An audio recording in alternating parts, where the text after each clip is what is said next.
SCLC staff meeting, the Ebenezer Baptist Church. About the last staff meeting.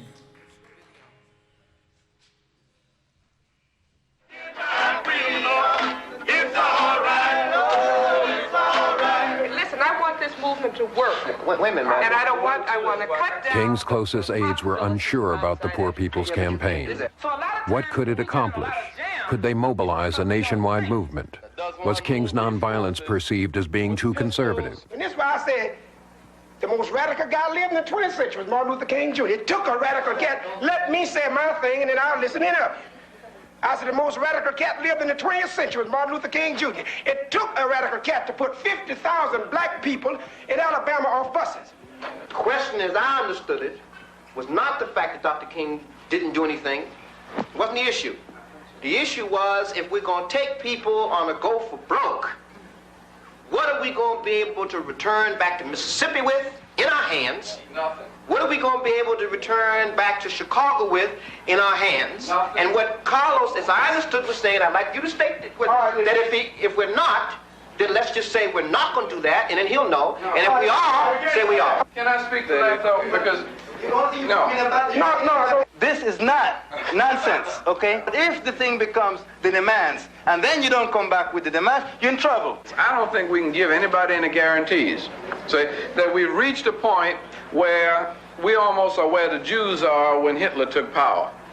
That are you going to sit by and wait until you're put in a concentration camp, or you're going to organize and fight? Now, I don't know whether we're going to win or lose or draw or what we're going to bring back, but I'm not going to sit by and let the liberal wing or the progressive forces in the Negro community get chopped up. I'm going to fight.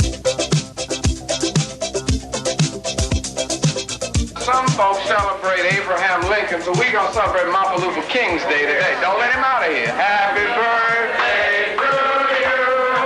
Happy birthday to you. Happy birthday, Dr. King. Happy birthday to you. We spent that one talking about how to fight the war on poverty. That was his agenda. At noontime, Zonona Clayton came in. With the cake and said, Doc, you said, bitch, you forgot your own birthday. And we laughed, we cut the cake and ate the punch for about an hour. Just a measured celebration. We know how fond you are of our president, Lyndon Johnson. And we know how you're supporting everything. I got this little cup for you, and I want this back because it's mine. And it says, let me read. It says, we are cooperating with Lyndon Johnson's war on poverty. Drop coins and bills in the cup. And we Martin Luther King was 39 years old.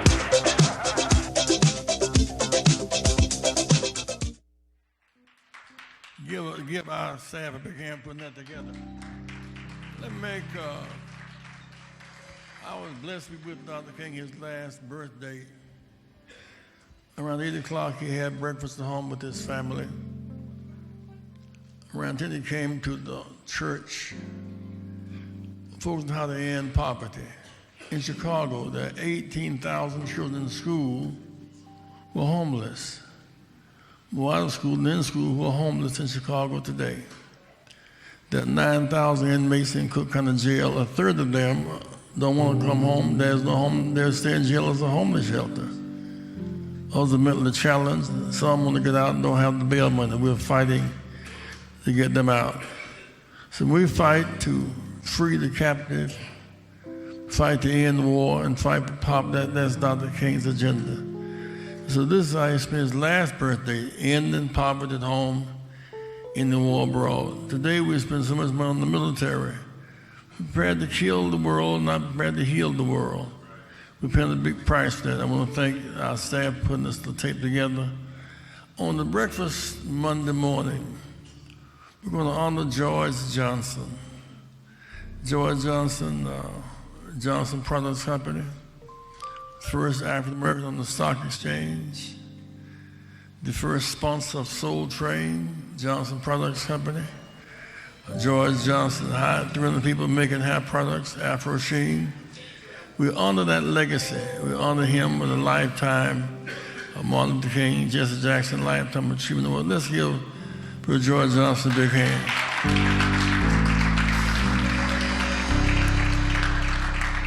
We're going to honor the farmers from Pembroke. In some sense, Pembroke gives us an opportunity. 70 miles down the road is Pembroke, about the same distance as from Selma to Montgomery, 70 miles down the road. Pembroke is capable of feeding all of Chicago.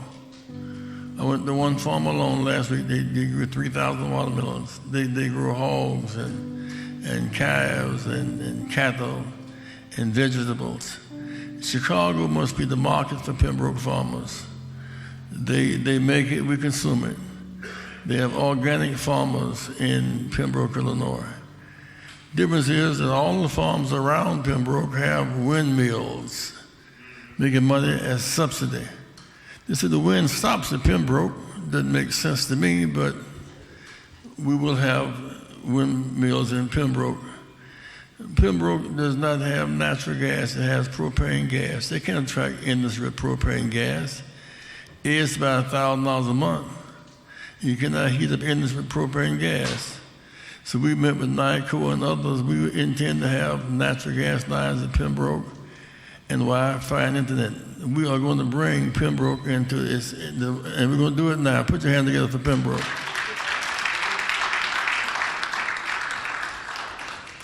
We've been getting lots of calls this week about our book, Keeping Hope Alive. You may go to Amazon.com, and get it, Keeping Hope Alive with Rev.Jesse Jackson. Get the book as a part of your King celebration.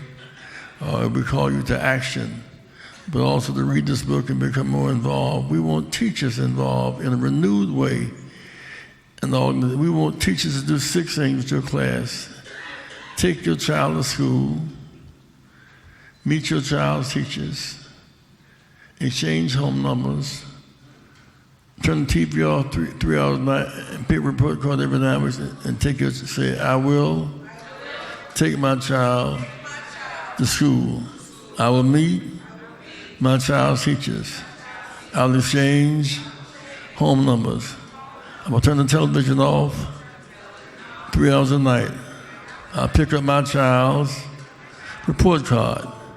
I'll take my child to church, temple, or synagogue once we put your hands together. So I want teachers reviving a strong teachers division, also a strong commercial division. In many ways, I ask people sometimes, and see Congressman Jesse Jackson, give Jesse a hand. Thank you, Jesse.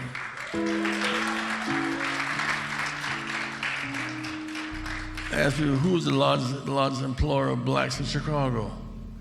They say, well, it ain't Spiegel's no more. Who is it? I say, well, it's not supposed to. The largest employer of black folks in Chicago are black folks. It's the largest employer of black people in Chicago is black people. The largest number of people who get a second chance work for black businesses. You have the employees at our churches, our bars, our restaurants. We hire more black people than anybody else. So we must regain a sense of confidence in our ability to make a difference in the lives of our people. I want to say this in closing because I want to hear Jonathan today. We have a number of pictures we've taken across the years with Dr. King and others. One picture I missed, Dr. King came to our house during the Christmas season, and Jonathan was very quiet. We thought he was being mannerable. But Cyrilla McSween's wife, Gwen, said that boy he's cold sweat. We rushed down to the hospital and his left lung had collapsed. He was about to die. And they finally admitted him after some consternation. Dr. King came to visit Jonathan in the hospital at Billings, at Mitchell Hospital. And I didn't take the picture. Dr. King, Jonathan Luther Jackson is Dr. King's godson. Put your hand together for Jonathan. You were watching us today around the nation.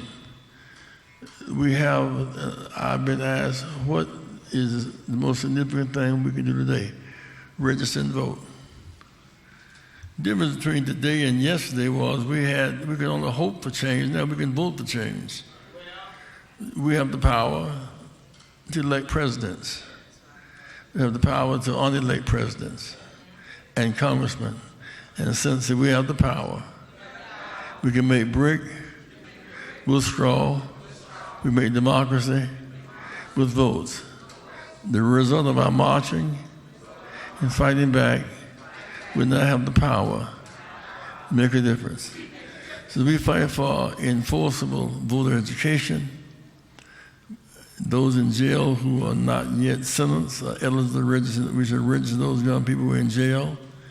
In the South, the numbers are so big that the numbers in jail determine state elections. We intend to register them to vote while in the jail, and as well as get them out of jail. All those who are registered to vote can serve on juries. We have work to do in registration. Affordable health care, affordable education. The four things stacked against our children today are, number one, well, the stock market is rising. Don't be confused about say if I don't have any stock in the market, they ain't talking about me. So if they cut Pell Grants on the one hand, raise tuition on the other hand, and expand Parent Plus loans and cut food stamps 4 sides to a graveyard, we must fight to increase Pell Grants, reduce student loan debt, eliminate Parent Plus loans, and revive food stamps. When we fight back, we win. Amazing things come our way. Lastly, those who are watching us today on television, contact me at Rainbow Push today. Send in a donation. 2020, send $20 or $200 or $2,000. We need your support today because we have a need to keep fighting back. That means staff members on the ground. Sister Cathy, get Cathy, say it again for just a second. Give her Cathy that.